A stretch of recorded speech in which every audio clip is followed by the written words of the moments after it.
Hello everyone and welcome to the next review, a little review today, fittingly, for The Little Prince by Antoine de Saint-Exupéry.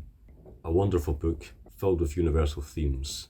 It's a children's book, but of course, as all good children's books are, they are suitable for adults as well. Adults can glean a lot from books like this, of course.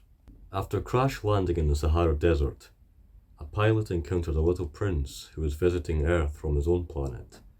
Their strange and moving meetings illuminate for the aviator many of life's universal truths as he comes to learn what it means to be human from a child who is not. The core of this book is romanticism, I suppose. It values the wonder of the child's unbridled imagination, of not being too narrow-minded, not judging by appearances, and I suppose the child's wonder for the other.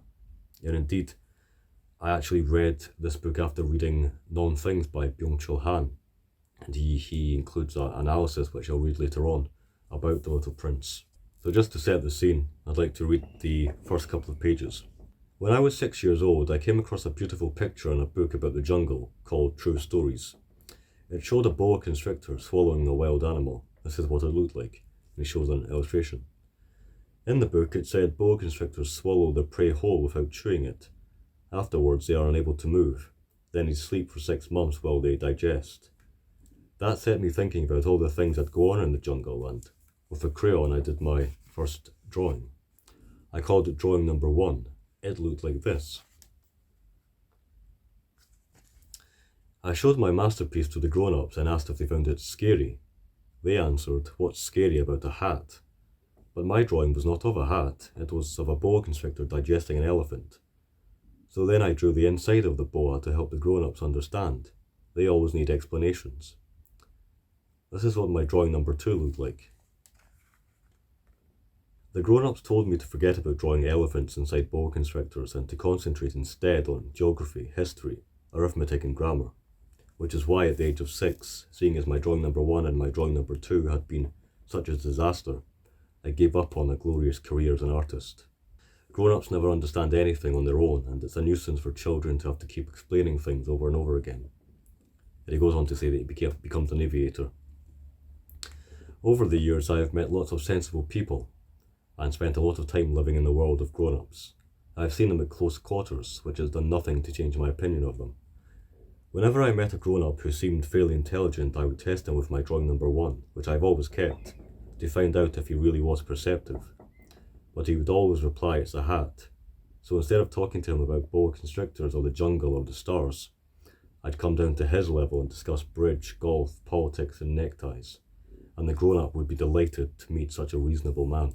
Very charming introduction, very simple in its meaning, but it's the power of the imagination, of not judging by appearances, is trying to see through things and not be so concerned with practical matters. And indeed, the key message of this book is, it's the things of the heart are most important. It's the feelings that are most important, very much romantic in that sense. And so, the aviator crash lands in the Sahara Desert and meets the little prince. And as soon as he shows the little prince his drawing of the boa constrictor eating the elephant, the child of course knows exactly what it is. And from there their relationship develops. Apologies for the wind. The little prince wants the aviator to draw him a little lamb. It's one of the first things he says. He says, "Please can you draw me a little lamb?" And he draws a variety of different versions of this lamb until he eventually, in his frustration, the aviator that is, in his frustration draws a crate with holes in it. And that is exactly what the prince wants, a crate to hold his little lamb, so that the lamb can keep the prince company on his lonely little planet, the asteroid, as it goes through the cosmos. The prince has left his planet, his little asteroid, because he has come into, I suppose, troubles with his one true friend on the planet, a rose, which he has tended for, he has cared for, and in leaving his planet he meets a variety of adult figures who inhabit their own small asteroids or small planets. And from this he really gets a sense of the follies of the adult human. Their character traits are kind of amplified because they live on these small planets. But before I go into these portrayals, I'd just like to speak more about the rose. The rose is really a central symbol here, because the child cares for this rose. It is his. There might be many other roses which he might meet on earth. But this rose, he has dedicated time to it. He has dedicated his love to it. He has cared for it. So much so that it is absolutely unique to him.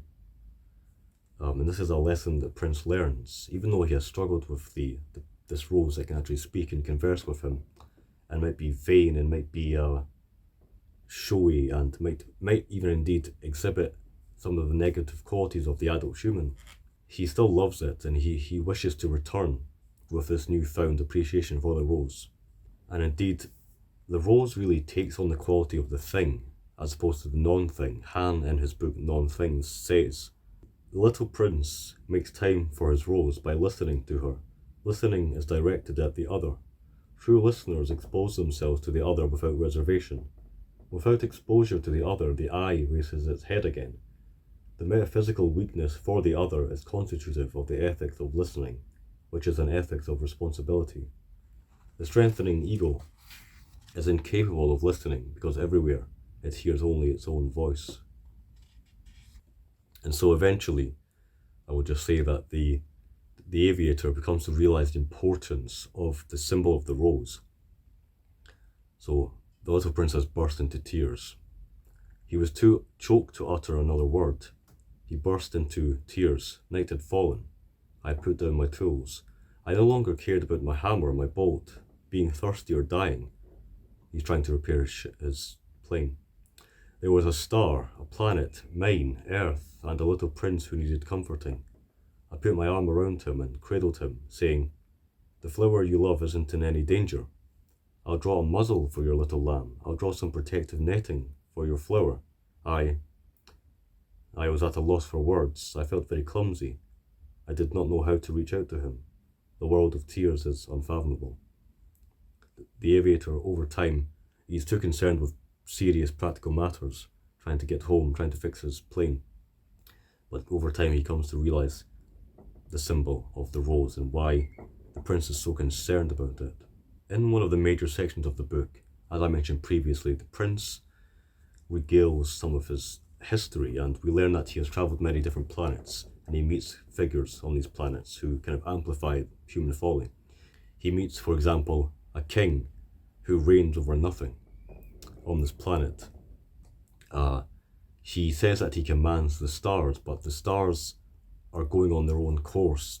He doesn't value the other in that sense. He wants people to admire him and to be always at his beck and call, but in fact he cannot control the will of others. On one planet he meets a businessman who's constantly counting stars. He thinks he owns them by counting them. And the prince realizes that he's so absorbed that he doesn't even know the names of these stars that he thinks he owns. He doesn't even know what they're for. All he knows is that counting them gives him ownership of them.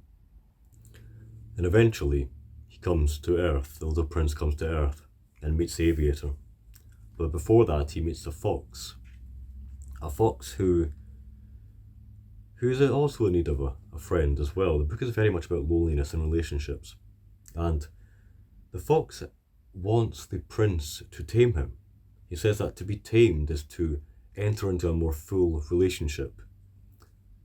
And he says that come at this time the next day, and I will gradually come closer and closer to you.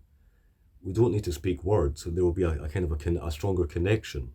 Indeed, coming back to that idea that the most important things are invisible to the eyes. This is what the fox says. He says it's a secret, it's very simple.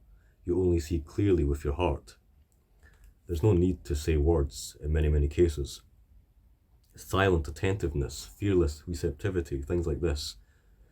That's really what drives the book for me, I think. It's really what encapsulates it. Antoine's message, that is.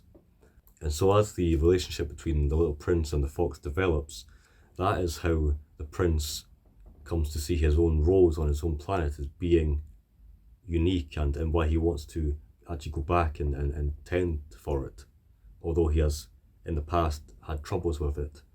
Because he actually sees a rose garden in the desert and realizes that his rose on his plant is in fact just like any other rose, but in fact it's not. It's his. It has its own qualities because he has imbued part of himself in it. So I do tend to go on, even for little books, but I'd just like to end on this little passage here though. The aviator says, yes, whether it's a house, the stars, or the desert, the thing that makes them beautiful is invisible. I'm glad that you agree with my fox, he said. The prince said. As the little prince was falling asleep, I gathered him up in my arms and set off again. I was moved. I felt as if I were carrying something delicate and precious. It even felt to me as if there were nothing more delicate on earth. In the moonlight I gazed at his pale forehead, closed eyes and locks of hair trembling in the wind, and thought, what I see here is only its shell. The most important part is invisible. Value the inexhaustible qualities in all things, the mysteriousness of the universe. I should say that the aviator and the prince are travelling to find water. As his parted lips formed a half smile, it struck me that what I found so deeply moving about the slumbering little prince was his loyalty to a flower. It was the image of a rose that burned in him like the flame of a lamp, even when he was asleep. And he felt even more delicate than before. You have to shield lamps well, a gust of wind can snuff them out. And plodding on, at daybreak, I discovered the well. The Little Prince. One can see why it is so well known, has been translated into so many different languages, and it's really a timeless classic. Thanks for watching, everyone. Till next time.